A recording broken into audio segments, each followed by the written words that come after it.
उस शक्ति को पुकारने में जितना हमारा प्रेम उसकी ओर प्रवाहित होता है, उतने हम उसके नज़दीक होते जाते हैं। यदि हम केवल यंत्रवत ही क्रिया करते हैं और हमारी प्रेम की भावनाएं प्रवाहित नहीं हो पाती, तो मानना चाहिए कि विधि पूरी हो गई, लेकिन कृपा पाने के लिए व्यवस्था नहीं बन पाई।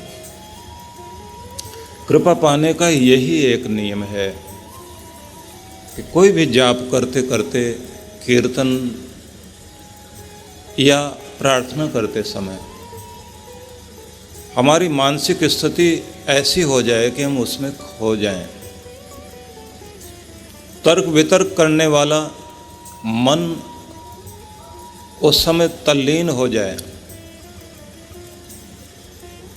किसी के भी प्रति जब आपके अंतर में प्रेम जागता है, एक माँ अपने बच्चे के लिए कुछ भी करे, उसमें तर्क वितर्क नहीं करती। मैं क्यों इसकी सफाई करती हूँ, क्यों इसके लिए रोती हूँ, ये मुझे क्या देगा बदले में। प्रेम जब जागृत होगा, ये तर्क वितर्क होता ही नहीं। और तर्क वितर्क होने लगा तो फिर ये ध्यान रखिए, प्रेम नहीं है। तो प्रेम, श्रद्धा, भक्ति जब ये प्रवाहित होगी तो आपका तर्क वितर्क वाला मन शांत हो जाएगा। प्रेम के प्रवाह में आप इतने तल्लीन हो जाएंगे कि आपको केवल आपका आराध्य, जो वंदनीय है, जिसकी वंदना कर रहे हैं, केवल वही याद आएगा, उसी का ध्यान रह जाएगा। और उसका ध्यान करते करते जब हम अपने को खो बैठें, अपनी मैं को भी भूल जाएं, मैं कौन, तो मानिए कि आप अपने प्रभु के निकट हैं। इसलिए ये अद्भुत बात है कि भारत में एक ऐसी व्यवस्था भी रखी गई कि साकार रूप में परमेश्वर को इस तरह अनुभव करें कि हिमालय भगवान का शीश है, पूरा भारत एक शरीर के रूप में है, और इस शीश में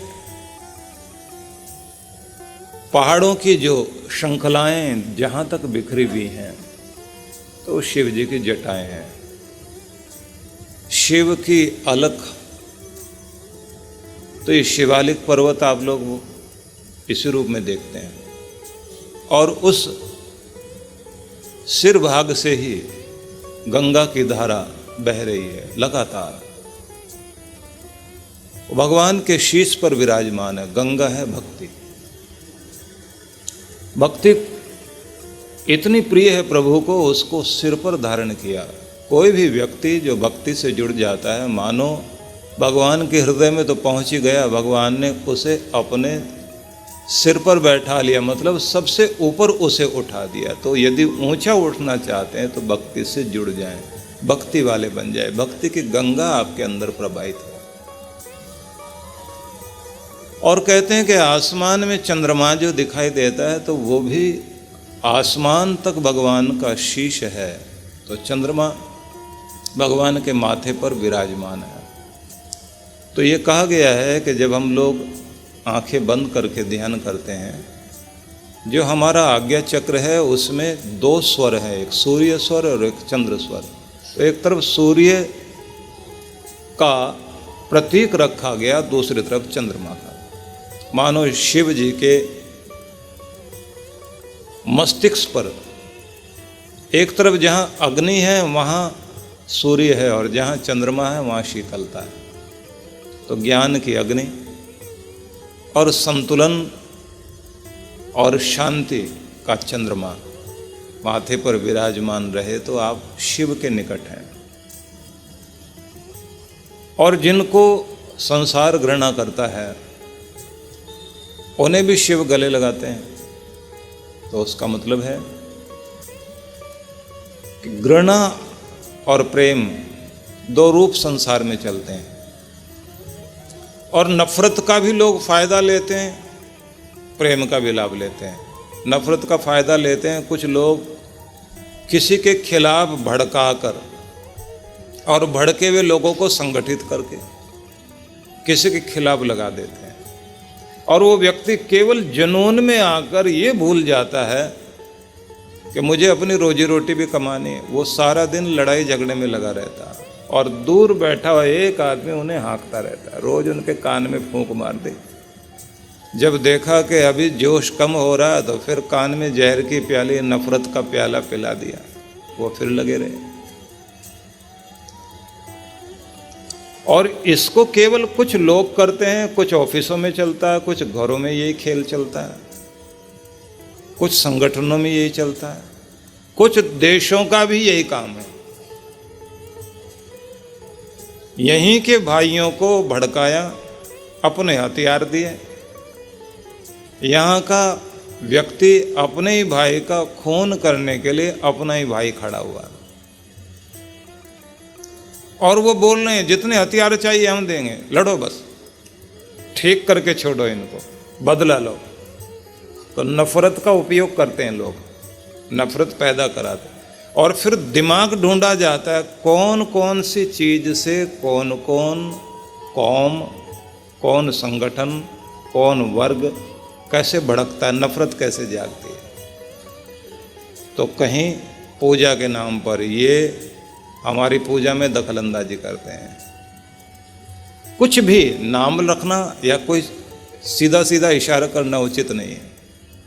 किसी भी तरह से नफरत की चिंगारी को पैदा करके कुछ लोग उसका दुरुपयोग कर रहे हैं और सब लड़ रहे हैं। आप इसी आधार पे सोचिए, हिटलर,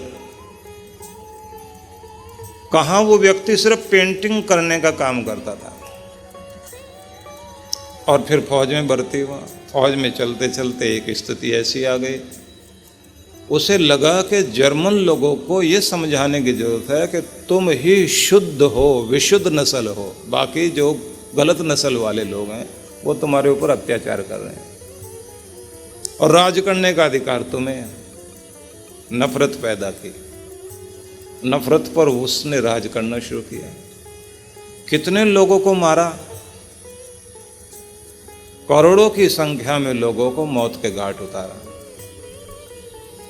नफरत कहाँ लेकर जाती है, इसका भी उपयोग करते हैं। और कुछ वे भी हैं जो प्रेम वाले हैं, जो प्रेम वाले लोग हैं वो प्रेम पैदा करते हैं, अच्छे लोगों को जोड़ते हैं, एक शक्ति बनाते हैं, निर्माण की शक्ति, संरचना करना, रचनात्मक कार्य करना। तो जब कोई नफरत के माध्यम से काम करता है उसे कहते हैं शैतानी शक्ति, आसुरी स्थिति। और जब कोई व्यक्ति संसार में गलत को मिटाकर अच्छाइयों को जिंदा रखता है तो उसको कहते हैं दैवी शक्ति। दिव्य शक्ति के लिए ही भगवान ने आपको इस संसार में भेजा है। दिव्य शक्ति वाले लोगों में कमी ये है कि वो इकट्ठे नहीं होते। और दुर्गा माँ जो शक्ति स्वरूप है उनका रूप ही ये है कि अनेक हाथ, 8 दिशाओं की शक्तियां,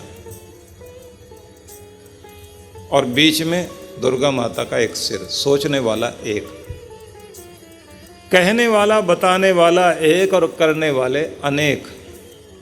जहां जुड़ जाते हैं वहीं पर शक्ति पैदा होती है और वहीं पर कल्याण हुआ करता है, ये याद रख लेना। और जहां सब बटे हुए हैं, बताने वाले अनेक और करने वाला एक, सब काम बता रहे हैं एक दूसरे को, तू कर, तू कर, तू कर, मैं क्यों करूं और मेरे जिम्मे क्यों, वहां शक्ति नहीं रहती। तो चाहे राजनीति या घर, पारिवारिक व्यवस्थाएं, उसे यदि आप व्यवस्थित करके और सबको जोड़ सकते हैं और एक के साथ मिलकर काम कर सकते हैं तो शक्ति का उदय होगा। लेकिन मैंने आपसे बताया कि जो नफरत वाले हैं उन्हें भी जोड़कर प्रेम पैदा करके और उन्हें अपने गले का श्रृंगार बनाकर अपने गले में धारण करने का काम करते हैं शिव। और वो समझाते हैं कि जो तुम्हारे लिए विनाशक चीज है उसी को तुम अपना अमृत बनाओ, उसी को अपनी ताकत बनाओ। इसलिए कमाल की ये बात है, गरीब का, अमीर का, छोटे का, बड़े का, सबका भगवान शिव। बहुत आसान पूजा, और कहीं पर भी लगा दीजिए। जैसे हनुमान जी है ना, हनुमान जी को भी कहा जाता है शिव का ही रूप है।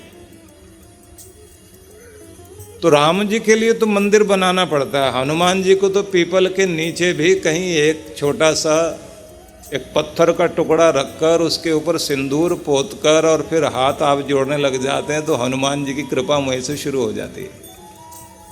राम जी के लिए, क्योंकि वो तो महाराजा, राजा रामचंद्र की जय बोलते हैं ना, तो उनका तो मंदिर बनना चाहिए, अच्छा अच्छा मंदिर बने। ऐसे पीपल के नीचे थोड़ी रख देंगे उनको, इसलिए उनका मंदिर ऐसे बनता ही नहीं है। जैसे हनुमान जी का, शिव जी को कहीं भी आप स्थापित कर देते हैं और फिर ये ढूंढने की जरूरत नहीं क्या चढ़ाना, आसपास का पत्ता तोड़ो रखो, शिव जी प्रसन्न। इसलिए दक्षिण भारत से लेकर उत्तर भारत तक और सुदूर अनेक अनेक देशों तक, मिस्र तक के जो खुदाई और पुराने पुरातत्व के अवशेष मिले हैं, उन सब में शिव जी की पूजा के चिन्ह मिले हैं। मॉरिशस तक तो ऐसा लगता है पूरी दुनिया भर में दूर दूर तक ये पूजा फैली हुई थी शिव के प्रति, क्योंकि वो सर्वप्रिय हैं, सबको गले लगाते हैं, सबको प्यार करते हैं। बस उनकी एक ही बात है, भोले बनकर आओ तो कृपा पाओ। टेढ़े बनते हो, वो भोले के लिए भोले और टेढ़े के लिए भाले। भोला भाला बोलते हैं ना उनको, भाला तो समझते ही आप सभी। सीधे होने में उनकी कृपा है, सरलता में प्रभु को पाया जा सकता है। और सबसे कमाल की बात, शिव पीड़ा को पी लेते हैं, दर्द निवारण का कार्य करते हैं, जहर पीने का कार्य कर रहे हैं। और ये ध्यान रखिए कि जहाँ शिव जी विराजमान होते हैं तो आसपास कहते हैं कि बेल का पेड़ लगाओ। तो बेल का पेड़ ज़्यादातर लोग लगाते हैं आसपास, बेल पत्र चढ़ाते हैं, तो वो प्रतीक है इस बात का। वट वृक्ष लगाया जाता है, कहते हैं वट वृक्ष भगवान शिव को पसंद है। तो मतलब सीधा सा है कि उन्हें वृक्ष पसंद है। और वृक्ष भी क्या करते हैं, अपने भगवान शिव का पूरा पूरा अनुमोदन करते हुए वैसा ही काम करते हैं, जहर पीने का काम कर रहे हैं। सारे पेड़ जितने भी हैं, जितनी जहरीली गैसें, जितना जहरीला धुआं, जितना भी जहर हवा में फैलता है, वो सबको पी पी कर रोज ये पेड़ पौधे आपको अमृत प्रदान कर रहे हैं, शिव जी का काम करते जा रहे हैं। और उन्हीं के पत्तों को उठाकर शिव जी पर जब अर्पित किया जाता है तो शिव जी प्रसन्न हो जाते हैं। बस इतना ही कार्य करना है, संसार के जहर को, इस दुनिया की कड़वाहट को, पीड़ा को पी करके पूरे संसार को जोड़ कर रखो, प्रेम को बांध के रखो। प्रेम जुड़ा रहेगा, इस धरती फलती फूलती रहेगी और वो भगवान भी प्रसन्न रहेगा, क्योंकि इंसान को प्रेम की ही आवश्यकता और किसी चीज़ की जरूरत नहीं। जिस घर से प्रेम रूठ जाता है, समझ लीजिए उस घर की सारी शक्ति चली गई। रिश्तों के बीच प्रेम ही तो शक्ति है। फूल में जैसे खुशबू, खुशबू ना हो तो फूल नहीं है। रिश्ता हो, रिश्ते में प्रेम ना हो तो रिश्ता किसी काम का नहीं। कहने के लिए 3 भाई हैं, किसी के 3 मामा हैं, किसी के 3 चाचा। अब लोग क्या कहते हैं तो 3 चाचा, लेकिन जिनके साथ हमारा सही में रिश्ता है, जिनसे हमारा प्यार है, वो तो एक ही है। तो क्या मतलब हुआ, रिश्ता होने के बाद भी रिश्ता नहीं है। और जिसके साथ प्रेम है वो रिश्ता सही है। कुछ वे भी हैं जिनके साथ कोई रिलेशन नहीं लगती लेकिन फिर भी रिश्तेदारी लगती है, क्योंकि उनसे प्यार है, उनसे लगाव है, वो साथ देते हैं। तो जिस रिश्ते में प्रेम है वो हमारा है। भगवान के प्रति भी आपकी भक्ति, आपके इष्टदेव तभी आपके हैं जब आपके हृदय में उनके प्रति प्रेम जागता है। गुरु भी आपके गुरु तब तक कृपा करते होते हैं, रिश्ता भले ही गुरु का हो, जब तक प्रेम नहीं जगाओगे कृपा नहीं होगी। इसलिए प्रेम ही खुशबू है और इसे जागृत किया जाता है, इसे बढ़ाया जाता है। बढ़ाने के लिए उपेक्षा नहीं, मिलें, सहयोग करें, कार्य करें, जानें, समझें, सुख दुख कहें। ऐसे भगवान से रोज भक्ति करोगे, रोज बात करोगे, कभी कभी संवाद किया करो। नवरात्र का महोत्सव प्रारंभ हुआ है। जगदम्बा जगजननी माँ परमेश्वरी की इस समय स्तुति, उनके प्रति अपना प्रेम, अपनी श्रद्धा की हम अभिव्यक्ति करें। इस बात को ध्यान रखते हुए कि अनेक अनेक स्वरूपों की चर्चा वेदव्यास ऋषि ने जगदम्बा की है। कहा है वो माँ है, माता, धरत्री, जननी, दयाद्र हृदया, शिवा, देवी, त्रिभुवन श्रेष्ठा, निर्दोषा, सर्व दुःखहा। परम शक्ति को, परम सत्ता को एक माँ के रूप में पूजते हुए वेदव्यास ऋषि ये समझाते हैं कि वो माता है। माता निर्माता भाव थी, जो हमारा निर्माण करती है। माँ जन्म देती है लेकिन संस्कार, भाषा, बोलना, चलना और संसार से परिचय कराने का कार्य माँ करती है। इसलिए इंसान जब धरती पर आता है तो पहले जिस स्कूल में भर्ती होता है वो माँ का स्कूल होता है। माँ के विद्यालय में प्रविष्टि हो जाती है, जो माँ सिखा रही होती है वो सीख रहा होता है। और जो भी हम भाषा बोलते हैं, लोग कहते हैं आपकी मातृभाषा कौन सी है, माँ की सिखाई हुई भाषा कौन सी है।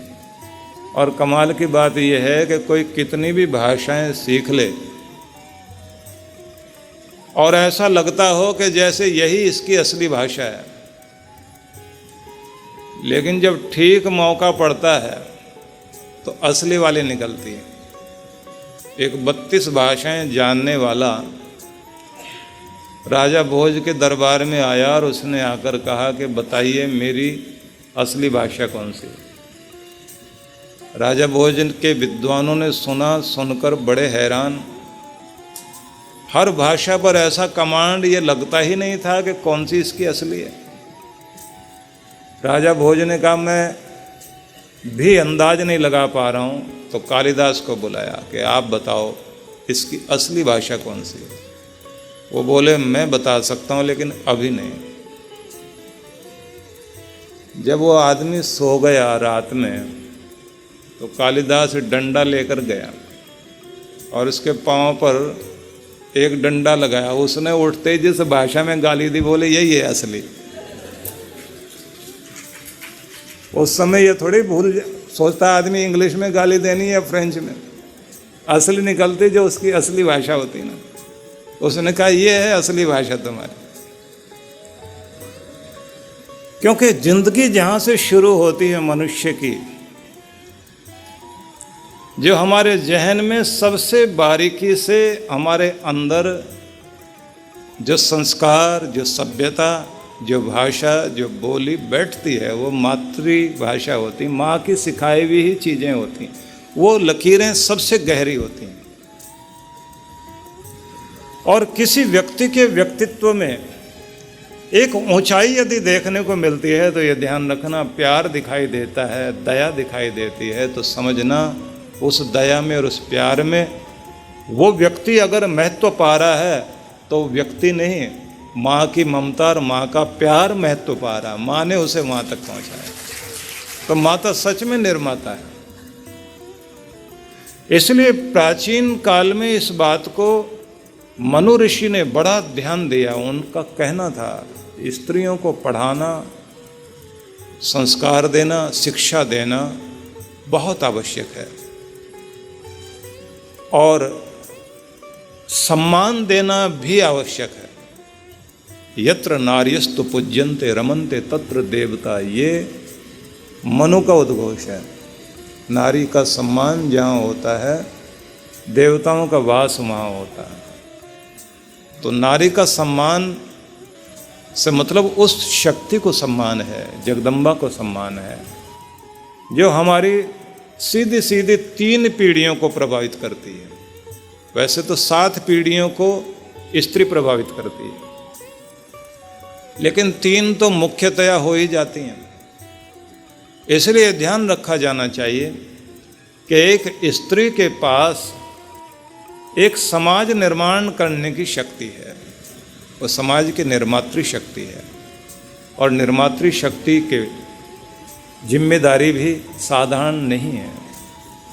किसी संतान के जन्म लेते समय एक माँ अपनी प्रयोगशाला में, अपनी कुक्षी में, अपनी कोख में बच्चे को धारण किए हुए है।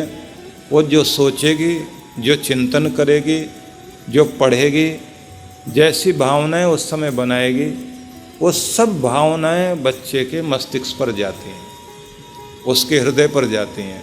आयुर्वेद में ये सब चीज़ों को बहुत अलग अलग तरह से कहा गया। कब हृदय का निर्माण होता है, कब मस्तिष्क का विकास हो रहा होता है, कब परिपक्व अवस्था आ रही होती है। सीधा सीधा कहा जाता है कि इस समय माँ का हृदय इस तरह होगा। जब माँ ज़्यादा संवेदनशील हो रही होती है, एक स्त्री जब अपने कोख में अपने बच्चे को रखे हुए है, तो एक स्थिति आती है जब वो बहुत संवेदनशील होती है। छोटी छोटी बातें बुरी लगती हैं, छोटी छोटी बात में रोने लग जाती है। उस समय भावनाओं का विस्तार हो रहा होता है। और कमाल की बात यह है, बच्चे का जब जन्म हो जाता है तो उसके बाद उसके मस्तिष्क में किस किस तरह का विकास शुरू होता है, कैसे कैसे वो आगे बढ़ता है, इस पर बहुत मनोविज्ञान ने और वैज्ञानिक लोगों ने खोजें की हैं कि हमारे न्यूरॉन्स किस तरह काम करते हैं, कोशिकाएं कैसे काम करती हैं, किस तरह से हमारा लेफ्ट ब्रेन और राइट ब्रेन अपना काम कर रहा होता है। इस पर बहुत रिसर्च हुई और ये माना गया कि 7 साल की उम्र तक इतना कुछ बच्चा सीख लेता है कि बाकी जीवन में समझ लीजिए कि 60% भाग हम अपना 7 साल की उम्र में सीख लेते हैं। उसके बाद उसका डेवलपमेंट शुरू हो जाती है। यद्यपि देखा जाए व्यक्ति का विकास होता कैसे है, मनोवैज्ञानिक इस पर जो कुछ कहते हैं उनमें एक छोटी सी पंक्ति मैं आपको सुनाना चाहता हूं जो सबके लिए जरूरी है। हर व्यक्ति अपने जीवन में शुरुआत में किसी पर निर्भर रहता है। दूसरों पर निर्भरता से जिंदगी शुरू होती है, मतलब माँ पर, पिता पर। शुरुआत जो होगी वो आप निर्भरता से शुरू करते हैं, दूसरों पर डिपेंड रहते हैं। कहते हैं विकास इसके बाद दूसरा शुरू होता है जब आप आत्मनिर्भर होना शुरू करते हैं। माँ से बच्चा कहता मैं खुद नहा के आऊँगा, तुम नहलाने के लिए नहीं जाओगे, मैं खाना खुद खाऊंगा, अपने कपड़े खुद पहनूंगा, मैं खुद साइकिल चला लूंगा, तुम्हें पकड़ने की जरूरत नहीं। आत्मनिर्भर हो रहा है।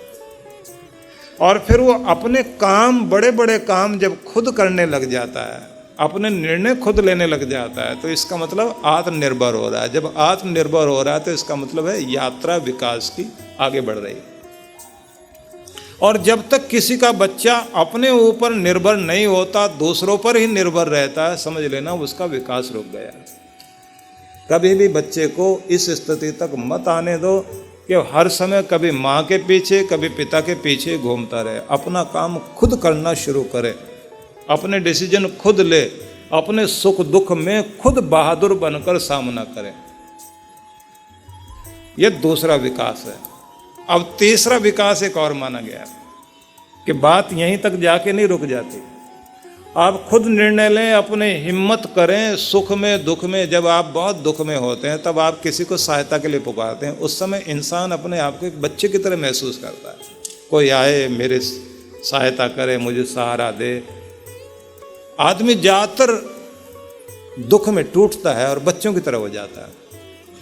देखो, उस समय भी कोई आदमी बहुत हिम्मत बना के चले और ये माने कि मैं उतना ही दुर्बल हूँ जितना अपने को मानता हूँ, और उतना ही बलवान हूँ जितना अपने को बलवान मानता हूँ, उतना ही जवान हूँ जितना अपने को जवान समझता हूँ, और उतना ही बूढ़ा हूँ जितना अपने को बूढ़ा समझूंगा। तो जब अपनी हिम्मत बनाकर चलता है, दुख में भी सहारा लेने की कोशिश नहीं करता, और कोई थोड़ा भी सहयोग करे तो उसको थैंक्स करता है। अधिकार नहीं समझता कि मेरा काम यही है सहायता लेता रहूं,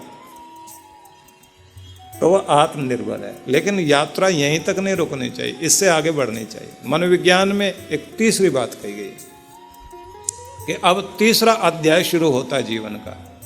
आप आत्मनिर्भर हो गए, स्वयं पर निर्भर होकर, डिपेंड होकर आप चल रहे हैं, किसी का सहारा नहीं ढूंढते। अब तीसरी चीज जरूरी है, टीम वर्क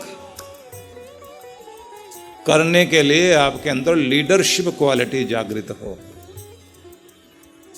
पूरे समूह से काम लेने की आदत, और आगे रहकर और सबको साथ लेकर काम करना। ये लीडरशिप क्वालिटी जब आपके पास आती है तो आप पूरा परिवार अपना साथ लेकर काम करोगे। और अगर ये शक्ति नहीं है तो शुरुआत ही यहाँ से हो जाएगी। शादी हुई, लड़की घर में आएगी बहू बनकर, वो सबके साथ नहीं रहना चाहेगी। और आजकल तो कल्चर ही ऐसी हो गई। आते ही पति के कान में धीरे से बोलकर बता देती है, देखो जी अपने माँ बाप को छोड़ के आई हूँ, तुम भी पहला काम यही कर लो, बस अलग रहेंगे। वो सबको साथ लेकर काम कर नहीं सकती। जब सबको साथ लेकर काम करने की आदत होती है, मुश्किल शुरुआत में आएगी, और मुश्किल में उसे सबसे पहले जब सबको साथ लेकर काम करना, तो सबसे पहले उसे यह समझना होगा घर में कौन कौन किस स्वभाव का आदमी है, वीक पॉइंट क्या है, प्लस पॉइंट क्या है, किस बात से ये चलता है। कुछ ऐसे होते हैं जिनके आगे पीछे घूमना पड़ता है, शादी की घोड़ी के जैसे होते हैं ना कुछ लोग, जिनके आगे थोड़ा नाचो फिर थोड़ा आगे बढ़ेंगे, फिर नाचो फिर थोड़ा आगे बढ़ेंगे। कुछ के आसपास घूमते रहना पड़ता, तारीफ करो, कुछ कहो, उनकी पूछताछ करो, फिर वो काम करने जाएंगे। उसके बाद जैसे ही आप फिर तारीफ नहीं करोगे, कुछ नहीं करोगे, फिर रुक जाएंगे। कुछ ऐसे होते हैं जिनको एक बार इशारे से चला दो तो चलते जाते हैं। किसी को समझाने से कोई चलते हैं, कुछ को खिलाने पिलाने से चलते हैं। घर में जब आप सबको जान लेते हैं कि कौन किस नेचर का है, उसके बाद आप उन्हें उसी तरह चलाने लग जाते हैं। सब आपकी ज़रूरत महसूस करते हैं और सबकी ज़रूरत आप बन जाते हैं, और सब आपके सहयोगी। अब एक कमाल की बात देखना, अब आपको कुछ करना नहीं होता, अब सब आपके इशारे पर काम करते हुए जा रहे हैं। और फिर ये लगता है, कोई ये नहीं कहता मैं दूसरे के लिए काम कर रहा हूँ, कोई ये भी नहीं कहता मैं अपने लिए काम कर रहा हूँ। फिर क्या कहते हैं, हम सब मिलकर अपने परिवार के लिए, अपने समुदाय के लिए काम कर रहे हैं, क्योंकि हम अलग अलग नहीं, हमारा परिवार अलग नहीं, हम मिलकर के ही हमारा परिवार बनता है। और वो लोग इतनी तरक्की करते हैं, उनका मुकाबला कोई नहीं कर सकता, सबसे आगे पहुंचते हैं वो लोग। ये आत्म विकास का सबसे ऊंचा चरण है, लीडरशिप क्वालिटी आ जाए। और लीडर बढ़िया वही होता है जिसको सिपाही बनना आता हो, सिर्फ आर्डर ही नहीं दे। जरूरत पड़े तो सिपाही बने, जरूरत पड़े तो कमांडर बने। तो इन चीजों को भी ये ध्यान रखना कि सिखाती है माँ। कुछ बच्चे होते हैं जिनकी शादी करो तो वो सीधा ही ये कहते हैं, बेटियां ऐसा परिवार चाहिए, हरा भरा परिवार, पूरा भरा परिवार हो, सुख दुख में सब एक दूसरे के काम आए। और कुछ की आदत, नहीं मैं ऐसे कलह कलेश में नहीं जाना चाहती, जहां रोज नए नए बैंड बाजे बजते रहे, कभी कोई बोलता रहे कभी कोई कुछ बोलता रहे। इस चिलपों में हम तो अपना बैलेंस ही खो बैठेंगे। तो अलग अलग होते होते जब कभी उनके ऊपर संकट आता है, पति पत्नी में दरार आ जाए और कोई बीच में पड़ करके उन्हें बिगाड़ने लग जाए, तो बहुत जल्दी एक दूसरे से अलग हो जाते हैं। क्योंकि घर में कोई संभालने वाला ना हो तो रिश्ते टिक नहीं पाते। रिश्तों को पनपाना आसान बात नहीं। तो निवेदन करना चाहता हूं कि जीवन एक इतना कीमती वरदान है परमात्मा का, उसे बहुत संभालना होता और उसको सबसे पहले जीवनी शक्ति हमारे अंदर पैदा करना, उसे बढ़ाना, उसे विकसित करने का काम माँ करती है। तो कहा गया है कि जैसे माँ है, उस माँ के अंदर जो ममत्व है, जो उसके अंदर निर्मात्री शक्ति है, वो जगदम्बा की शक्ति है। हर एक को अपने अंदर इस रूप को याद करना चाहिए। घर का संगठन टूट रहा हो, एकता टूट रही हो, तो ये समझो जगदम्बा की कृपा में कमी है। जगदम्बा की आराधना करो, अपने घर को एक रखो, मिलाकर चलो, जुड़कर चलो।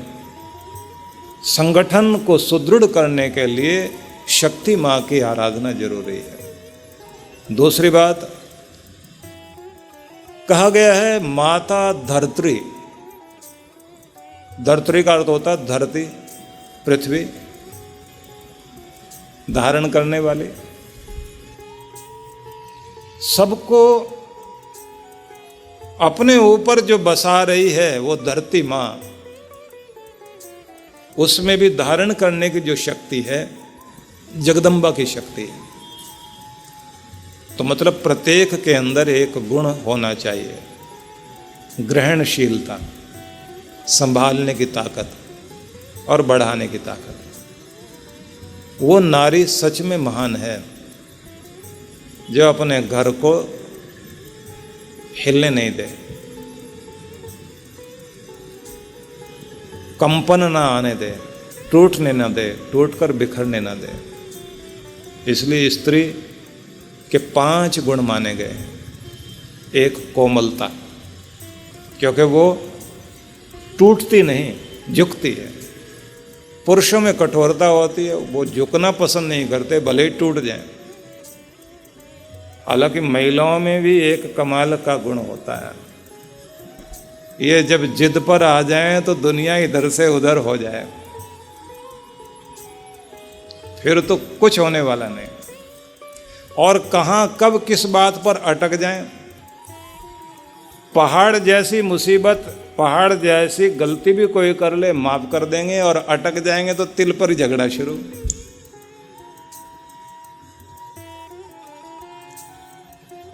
क्योंकि कहा गया है, दुर्गा माता को एक रूप में पूजते ना, शैल पुत्री के रूप में।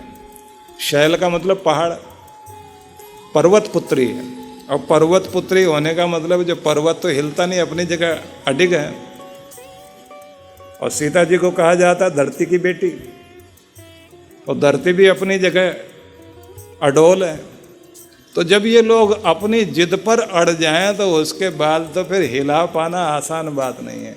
और फिर कोई गुस्सा करे, कुछ भी बोले, तो फिर कोई फर्क नहीं पड़ता। और कमाल की बात है, जब फर्क पड़ता है तो एक बोल से ही फर्क पड़ जाता। प्यार से कोई कुछ कह दे कि छोड़ो ना, किस चक्कर में पड़ गए हो, इतना कुछ संभाल के चलो, इतना अच्छा घर को संभाला है, तेरे कारण तो सब चीज़ें ठीक चलती है, तू ही ऐसे करेगी तो फिर क्या होगा। बस इतने पर ही फिर सारी जिद गई। आंसू पहुंचकर, रो धोकर, मुंह धोकर फिर ठीक हो जाती, आएगी, काम पर लग जाएगी। थोड़ी देर बोलेगी नहीं, लेकिन फिर ठीक, काम पूरा करेगी। परमात्मा ने अलग अलग तरह का रूप दिया है। स्त्री को अलग, पुरुषों को अलग। लेकिन ये ध्यान रखिए, जगदम्बा की बहुत बड़ी शक्ति है ये कोमलता। इसी के कारण स्त्रियां परिवार को पालती हैं, घर को जोड़ती हैं। तो जगदम्बा माँ कोमलता की प्रतिमूर्ति हैं, दया करती हैं। मैं ये कहना चाहता हूँ, यदि हम उनको पूजना चाहते हैं तो हमारे मंत्र, हमारे पूजा के फूल जगदम्बा तक पहुँचते हैं। कब पहुँचते हैं? कोमलता अपनाओ। कोमलता एक पहला फूल है जगदम्बा तक अपने प्रेम को पहुंचाने का। इतने कठोर मत हो जाओ कि अपने रिश्ते टूट जाएं और अपना घर खराब हो जाए। कोमलता को अपना कर चलो। जगदम्बा को कोमलता पसंद है। नारी का दूसरा गुण माना गया करुणा। स्त्रियों को दया बहुत जल्दी आती है। माँ बच्चे को डांट लेगी, लेकिन उसके बाद उसे रोता देखकर खुद भी रोने लग जाएगी। पति आएगा, पिता आएगा, बच्चे को डांटेगा, कमरे में बंद करके रख देगा, ताला लगा देगा और कहेगा कि इसको खाना मत देना और खोलना भी नहीं। माँ की शिकायत पर ही पिता ने डांटा है। लेकिन कमाल की बात यह है कि पिता जाते जाते कह गए कि इसको खोलना मत और खाना मत देना, और अगर किसी ने इसका दरवाज़ा खोला तो मुझसे बुरा कोई नहीं होगा। अब दोपहर को माँ दरवाज़ा खोलकर, क्योंकि पिता तो ऑफिस में है, तो खाना खिलाएगी, उसको बैठ के समझाएगी और फिर बेटे की डांट भी सुनती है। बेटा खाता भी जाएगा, कुछ न कुछ बुरा भला माँ को बोलता जाएगा। उसके बाद माँ कहेगी कि तेरे पिता बुरे नहीं हैं, जब आएंगे ना चुपचाप माफ़ी मांग लेना, बाकी मैं संभाल लूँगी। फिर दरवाज़ा बंद कर देती, वैसे ताला लगा देती। अब शाम को जैसे पति आए तो आते ही बोलना शुरू किया। वो आपको इतना मानता है, एक आध गलती तो कोई भी कर लेता है, अगर उससे गलती हो गई तो इतने नाराज थोड़े ही होते हैं। बच्चा बड़ा हो रहा है, आप इतना डांटना ठीक नहीं है, आप समझा तो करो, आप इतना डांटते हैं। अब वो आगे से बोलता नहीं, चुपचाप सुनता रहता है, चाय पी रहा है। उसके बाद धीरे से पूछता है उसने कुछ खाया है, तो पत्नी कुछ नहीं बोलेगी। फिर वो पूछेगा तू कैसी माँ है, सारा दिन उसको भूखा प्यासा ऐसे बैठाए रखा, ताला लगाए रखा। फिर वो धीरे से बोलते नहीं, ताला खोल के खाना तो खिला दिया था। अब बात सुनते एकदम वो गुस्सा करता है, पति गुस्सा करेगा, तेरे कारण बिगड़ा हुआ है ये, तूने उसको सिर पर चढ़ा के रखा हुआ है, तो उसका गलत बात पर भी पक्ष लेती है, इसलिए बिगड़ता है। अब जब वो ऐसे बोल रहा है, पत्नी फटाफट चाबी लेकर आती है, दरवाजा खोलती है और बेटे को बाहर लेके आती। बस यही मौका, चल पांव पकड़ पिता के अपने। अब जैसे पिता के पांव पकड़ेगा और सॉरी बोलेगा तो दोनों बाप बेटे गले मिल गए। अब पत्नी माँ जो है आंसू पहुँच रही है, अपने आंसुओं को पहुँच रही है, क्योंकि आंख में आंसू आ गए। दोनों बाप बेटों को मिला करके खुश हो रही है। कौन सा गुण है उसके अंदर? कोमलता का। प्यार बहुत है और शिकायत भी करती है, बिगड़ ना जाए। लेकिन उसका काम क्या है? बाप बेटे के बीच में अगर थोड़ी सी मैल भी आई हुई है उसे हटा दिया जाए, दोनों गले मिल जाए। जब दोनों गले मिलते हैं तो माँ खुश होती है, खुशी में आंख में आंसू आए हुए हैं, आंसू पहुँच रही, खड़ी हुई है, खुश भी हो रही है। और साथ साथ में जा कर के अपने बच्चे से कहती है, देखा ना तेरे पिता बहुत अच्छे हैं, पर बेटा ऐसा काम करता क्यों है कि इनको डांटना पड़ता है। आप ध्यान रखिए कि इस स्थिति को जो एक माँ पूरा कर रही है, कहते हैं ऐसे भक्त को और भगवान को मिलाने का काम माँ की तरह गुरु का होता है। वो कमियां भी निकालता है, जोड़ता भी है, प्रायश्चित भी कराता है। प्रायश्चित कराने के बाद उसको उस समय सबसे ज़्यादा अच्छा लगता है जब भक्त अपने भगवान से मिलता है, तो सबसे ज़्यादा खुशी गुरु को होती है। उसे लगता है कि धरती पर मेरा कर्तव्य पूरा हो गया। इसलिए परमात्मा के प्रति प्रेम जगाने का काम भी भक्त के हृदय में गुरु करता है। लेकिन मैं निवेदन कर रहा था, जब आप परमात्मा को पूजते हैं या जगदम्बा को पूजते हैं, ये याद रखिए आपकी कोमलता वहाँ तक पहुँचती है और आपकी करुणा वहाँ तक पहुँचती है। क्योंकि दूसरा नारी का गुण माना गया है करुणा, दया। तीसरा गुण नारी का माना गया ममता, वात्सल्य, ममत्व। ये ममत्व बहुत कमाल की चीज है। इस वात्सल्य ने जो निर्माण किया है, किसी भी बच्चे में प्रेम का होना और अहिंसा के संस्कार जागना ही प्यार के कारण होता है। देखिए, जिन बच्चों को पालने में माँ ये कमी छोड़ती है, जैसे यूरोपियन स्टाइल में जो बच्चे पाले जाते हैं, पैदा होते ही माँ अपने से दूर रखती है, दूर पल्ले में लिटा दिया जाता है। विदेशों में तो लोगों की स्थिति ये है कि शुरुआत में थोड़े दिन साथ रखेंगे, उसके बाद बराबर वाले कमरे में रखा जाता है और वहाँ एक डिवाइस लगा दिया जाता है, एक उपकरण लगा देते हैं, उसमें एक माइक्रोफोन लगा हुआ होता है और साथ में स्पीकर दूसरे कमरे में भी लगा हुआ होता है जिसमें माँ बाप सोए हुए हैं। तो रात में बच्चा जैसे ही रोएगा या हिलेगा डुलेगा, उसकी जो आवाज़ है वो उधर कमरे में माँ बाप को सुनाई देती है। ज़्यादातर ड्रिंक करके सोए पड़े हैं, अब कोई रो भी रहा है, आवाज़ आ रही है, कौन कितना पास में जाएगा, अपने आंसू खुद पी करके बच्चे सो जाते हैं। शुरुआत से कठोरता सीखते हैं, संवेदनशीलता नहीं रह जाती। अपने हृदय से लगाकर अपने पास सुलाने वाली माँ केवल उसे अपना दूध पिलाती है, अपनी शक्ति उसे देती है। बात इतनी नहीं, अपने संस्कार देती है, अपनी ममता देती है, अपना प्यार देती है। माँ ही प्यार अपने हृदय का अपने बच्चे के अंदर भरती है और वो प्यार जब उस बच्चे के अंदर आता है, उसी प्यार को वो समाज को अर्पित करता है। दया में, करुणा में, कोमलता में, सहयोग में, सद्भावना में, सहृदयता में, इस रूप में बच्चा उस प्रेम को वापिस करता है। और जब हम किसी को शुरुआत से कठोर बना देंगे तो समाज को फिर वो निर्दयता देता है, कठोरता देता है, समाज को विघटन देता है। क्रूरता ने जो जन्म ले लिया, निर्दयता जो बढ़ गई, हिंसा जो बढ़ गई, प्रेम का अभाव है। तो ममत्व एक महान गुण माना गया। लेकिन मैं एक बात और कहूँगा, जगदम्बा जगजननी माँ परमेश्वरी जो है, उसे एक कोमलता का फूल चढ़ाइए, दूसरा दया का और तीसरा ममत्व का।